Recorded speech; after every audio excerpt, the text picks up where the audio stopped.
I am Ferdinand Marcos, and I am the President of the Republic of the Philippines. I stand today on behalf of 110 million Filipinos. It's me again. A shout out sa mga Marcos Loyalty supporters, Filipino and OFW. Hello, Philippines! July 4, 2026. But anyway guys, mayroon tayong updates. Okay.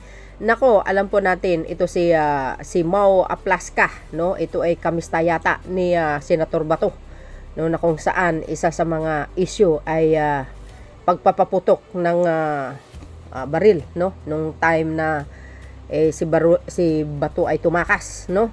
So dahil dito mga kababayan, ito ay updates natin sa inyo.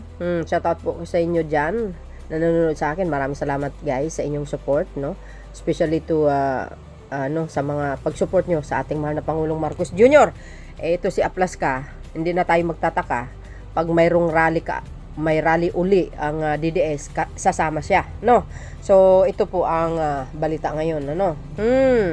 Ito ang nangyari na talaga naman.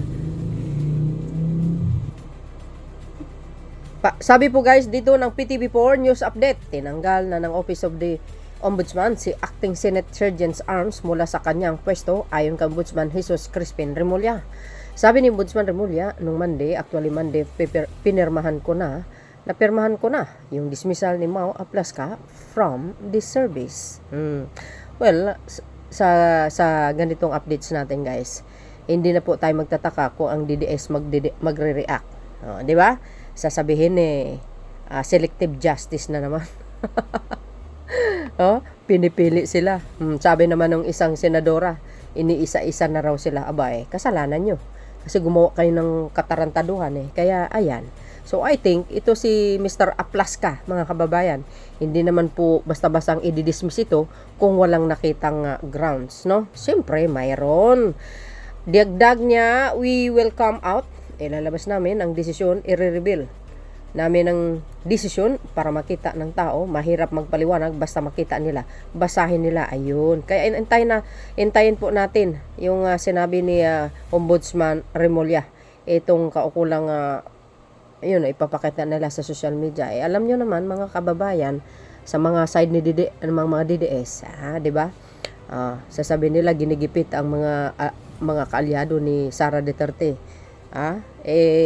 Sino ba namang siraulong batas, no?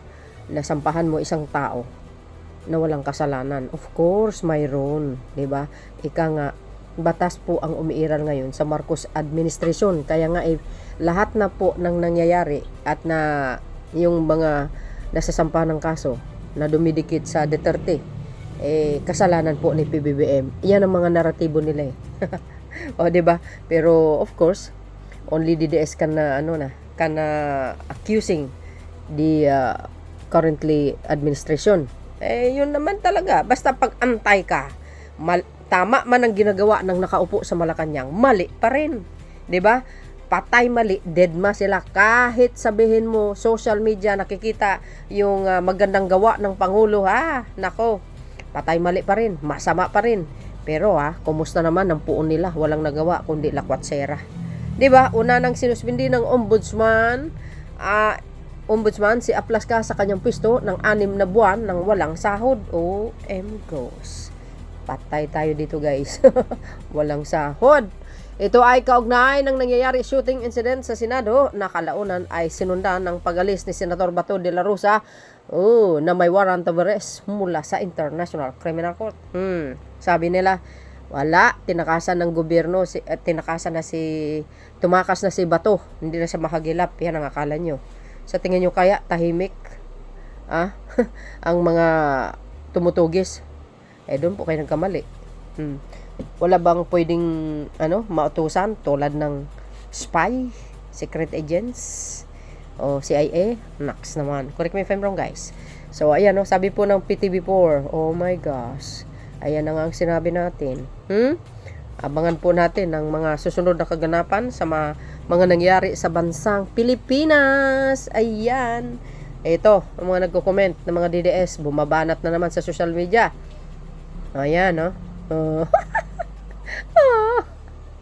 DDS pa more. Ayan, Diyan kayo magaling magtanggal ng tao, kumakalaban sa mga masamang gawain. Ano ba si Bato? Ano ba ginawa ni Bato? Ano ba ang ground ni Bato? Saan ba siya nasasangkot? Mga siraulong DDS na ito. Hindi naman lahat siguro DDS ganito. Yung ibang DDS na mapuro lang utak. Okay, di ba? Ayan. Asahan nyo yan.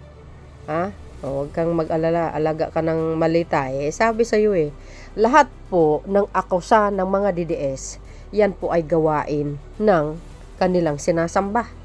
Hindi lang tanggal si Apraska, dapat may kulong. Hanggat hindi nahuhuli si Bato. Yes, don't worry. Proseso po yan. Hindi naman porke tumakas hulihin mo bukas. Hindi po ganun kadali yan. Lalo medyo mailap. Parang lobo ito si Bato.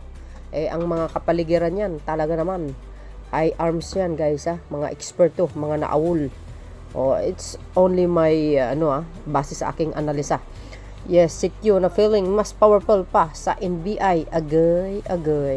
Oo naman guys, ganun talaga So yun mga kababayan, ano ang kapalagayan nyo? Ako, ang palagay ko ngayon, siyempre gumagana ang batas.